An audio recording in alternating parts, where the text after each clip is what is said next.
부모가 자녀들에게 물려줘야 할 최고의 유산은 무엇일까요? 평생 걱정 없이 먹고 살 수 있는 돈, 공부를 잘할 수 있는 머리, 근면성실한 생활 태도, 좋은 가치관 모두 좋습니다. 그러나 저는 그보다 기본적으로 더 중요한 것이 있다고 생각을 합니다. 그것이 무엇일까요? 그것이 바로 오늘의 주제입니다. 자녀에게 물려줘야 할 최고의 유산이 무엇인지 함께 찾아보시죠.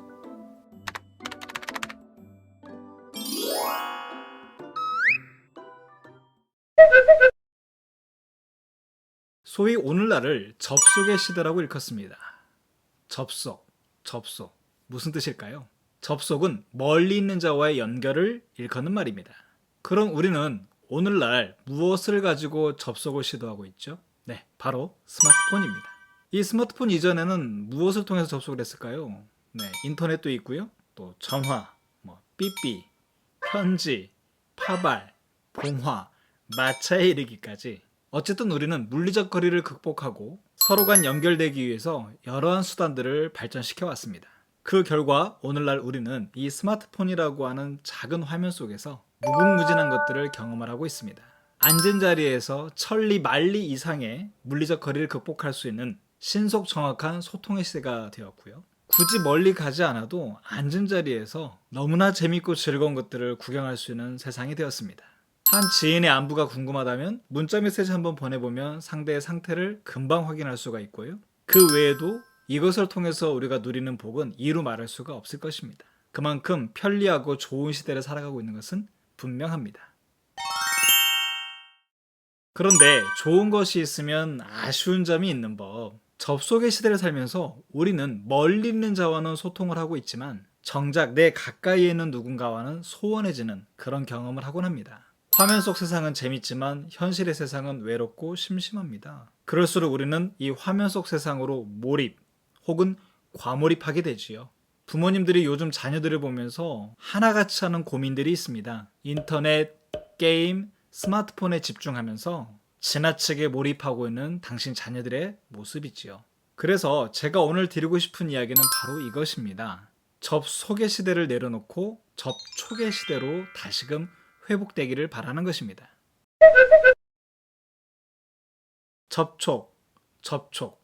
접촉은 무슨 뜻일까요? 접속이 멀리 있는 자와의 연결이라면 접촉은 바로 내 가까이에 있는 누군가와의 연결입니다. 우리는 접촉을 통해 교감하고 서로를 확인하죠. 제가 전국으로 다니면서 각급 학교들로부터 연락을 받습니다. 어떤 아이에 대한 상담을 의뢰를 받는 전화가 대부분인데요. 어떤 아이가 도벽이 심합니다. 우리 반 아이는 거짓말을 잘해요. 우리 반 아이는 친구들과 자주 싸웁니다. 선생님한테 반항을 해요. 아마 저한테 호소하는, 제각기 호소하는 문제들은 너무나 달랐지만 그 속사정을 들여다보면 한 가지로 정리가 될 수가 있습니다. 그것은 바로 그 아이들이 정서적으로 불안정한 상태에 있다는 것입니다. 그러므로 우리는 접촉을 통한 정서적 안정감의 회복이 왜 그토록 중요한 것인지를 이제 한번 살펴보도록 하겠습니다. 미국의 심리학자 해리 할로우라는 사람은 새끼 원숭이를 가지고 한 재미난 실험을 했습니다. 이 실험은 양육 과정에서 양육자와의 신체적 접촉이 얼마나 중요한 것인가를 보여주는 실험이었는데요. 새끼 원숭이에게 두 가지 조건의 어미 원숭이를 제공을 했습니다. 첫 번째 어미 원숭이는 철사로 만든 어미 원숭이였어요. 자, 느낌이 어땠을까요? 뭔가 차갑고 까칠한 그런 불편한 느낌이 들었을 겁니다. 그렇지만 그 철사 어미 원숭이에는 결정적으로 젖병, 쭈쭈를 제공을 하고 있었어요. 아마도 매우 중요한 유인가가 아니었을까 싶습니다. 두 번째 어미 원숭이는 비록 젖병, 쭈쭈를 제공하고 있지는 않았지만 부드러운 천으로 감싸놓은 어미 원숭이를 제공을 했습니다. 연구자들은 새끼 원숭이가 하루의 일과 시간 중 어느 쪽 어미 원숭이에서 더 많은 시간을 보낼까라는 것을 연구를 했던 겁니다. 아무래도 어린 시절에는 먹고 사는 문제, 즉 생존이 매우 중요한 삶의 이슈이기 때문에 젖병이 달려있는 철사 어미 원숭이에게 더 많은 시간을 보낼 것이다 라고 연구자들은 가설을 세웠어요.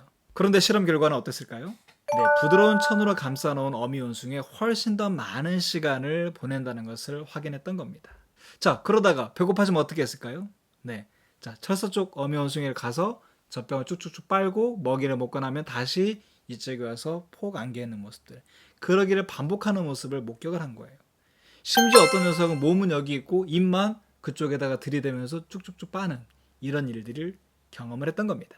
바로 새끼 원숭이는 음식물보다는 부드러운 접촉과 보살핌을 선택했던 것입니다. 이러한 새끼 원숭이들에게 무섭고 공포스러운 자극을 불시에 제공을 했을 때 이 녀석들은 주로 철사가 아닌 부드러운 천의 어미 원숭이로 달려가서 폭 안겨있다는 것을 또한 발견을 했어요. 사람도 마찬가지겠죠. 무서울 때 자기를 만져주고 돌봐줬던, 나를 안정시켜줬던 그런 엄마에게 찾아간다는 것입니다. 철사 어미 원숭이와 함께 있어서 돌봄을 제공받지 못한 새끼 원숭이들은 나중에 같은 또래의 원숭이들을 만난다 하더라도 그들과 잘 어울리지 못하고 또래 관계를 제대로 형성하지 못했습니다. 게다가 매우 공격적인 모습을 보이기도 했고 자기 자신을 해하는 자해하는 행동까지도 나타났던 것입니다. 또 이렇게 어미와 신체적 접촉이 없이 자라난 이 새끼 원숭이들은 나중에 성인이 되어 새끼를 낳는다 하더라도 자기 새끼들을 잘 돌보지 않거나 학대하는 그런 모습을 보이기도 했다는 것입니다. 이것은 바로 접촉이 정서적 안정감을 제공하여 애착을 형성함에 있어서 매우 중요한 요소로 작동한다는 것을 증명하고 있는 것입니다.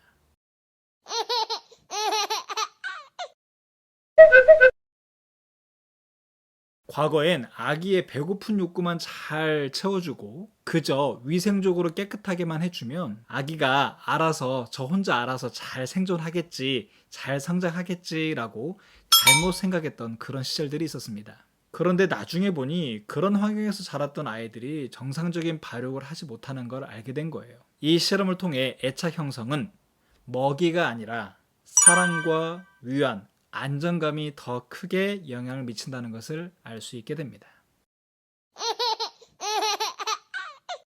아가들은 본인이 필요한 것이 있으면 언제나 울음으로 세상에 신호를 보내죠. 아가의 울음은 양육자의 애정과 보호 본능을 불러일으킵니다. 그래서 자신의 요구에 재빨리 반응하게 만들고 자신이 필요한 때에 자신을 돌봐주는 그런 양육자를 신뢰하게 되는 것이죠. 애착이란 아기와 양육자 사이에 형성되는 친밀한 정서적 유대감이라고 할 수가 있겠습니다. 아기는 엄마로부터 받는 보호와 사랑, 돌봄을 통해 앞으로 살아갈 낯선 세상에 대해서 근본적으로 자신에게 적절하며 세상이 자기를 환영한다는 것을 느끼게 됩니다. 그리고 이때 맺어지는 부모와 아기의 관계는 이후의 삶에 지속적인 영향을 미치게 되는 것이죠. 자, 요즘 우리 부모님들 바쁩니까? 안 바쁩니까? 바쁘죠. 안 바쁘신 분은 없을 겁니다. 한가해서 시간 보내는 분들은 별로 없을 것입니다.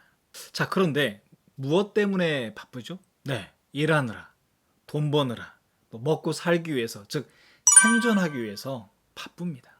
자녀들에게 좋은 것을 먹이고 좋은 것을 입히고 보다 나은 환경을 제공하기 위해서 바쁘신 거죠. 즉 좋은 쭈쭈, 좋은 젖병을 내 자녀들에게 제공하기 위함일 것입니다.